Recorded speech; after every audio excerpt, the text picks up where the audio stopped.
Bryant Peterson, a veteran of the LFA, the XFO, Victory, HFC. He's been around the MMA block now, ready to show that he has plenty in the jiu-jitsu tank here at the inception. Now, Jessica, I heard you're pulling for the bald guy with the beard. Is that correct? It is correct. I know I'm to remain unbiased. However, in this case, I just had to pick one.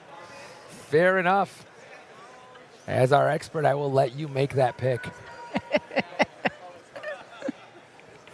Now, we've touched on this a little bit before, Jessica, but let's talk about MMA fighters being able to make that transition successfully to submission grappling and Brazilian Jiu-Jitsu. Not always an easy transition, as it's a completely different game.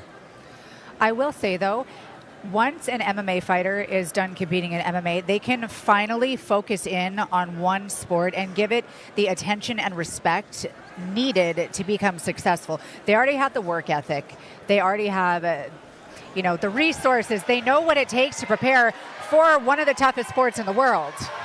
Bryant Peterson shooting for a low single, but immediately jumping on the opportunity as Buck, as he steps over the top and starts attacking that far side arm.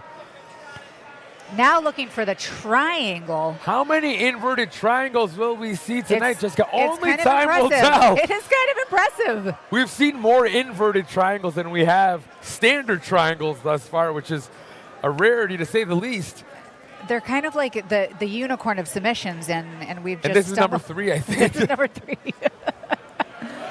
Good job of recognizing that it is indeed the unicorn of submissions. And with that being said, sometimes a little bit easier to get out of it.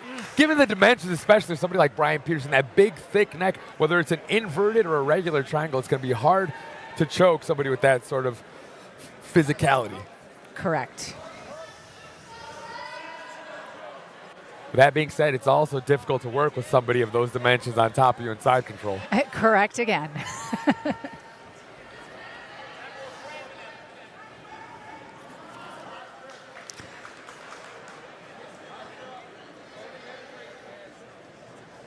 Now, I don't know Buck's game particularly well. However, just from eyeballing this, I don't think that close guard is the best position for him in this matchup. Again, as you were just saying, you really need to know the body type of your opponent. You need to know which submissions would probably work best for them. There are certain positions and submissions you just, I don't want to say avoid, but you just have to understand that that might not be your path to victory. With that being said, the second he opened his guard, you saw Bryant Peterson recognize that, well, it's also his opportunity to pass. So it'll be a question of who can do something once that guard opens, because I think you're right, not just is it stapling Buck into this position, but it doesn't look like Peterson has a whole lot to offer from inside the closed guard either. However, inside closed guard, Peterson is doing a great job of keeping posture.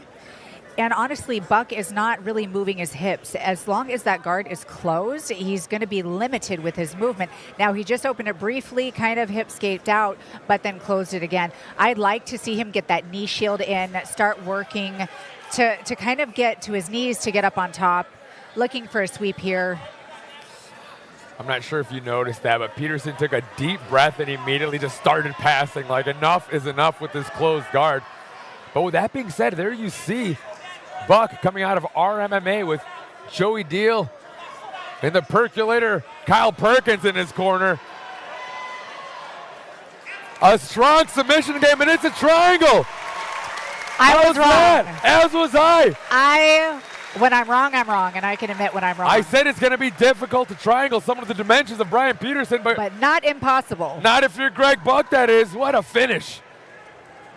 Ladies and gentlemen, the winner by way of triangle choke victory from the black corner, Greg Buck.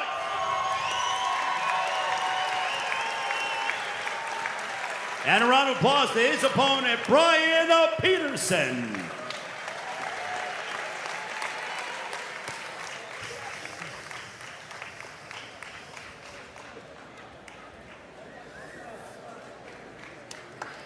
Don't forget...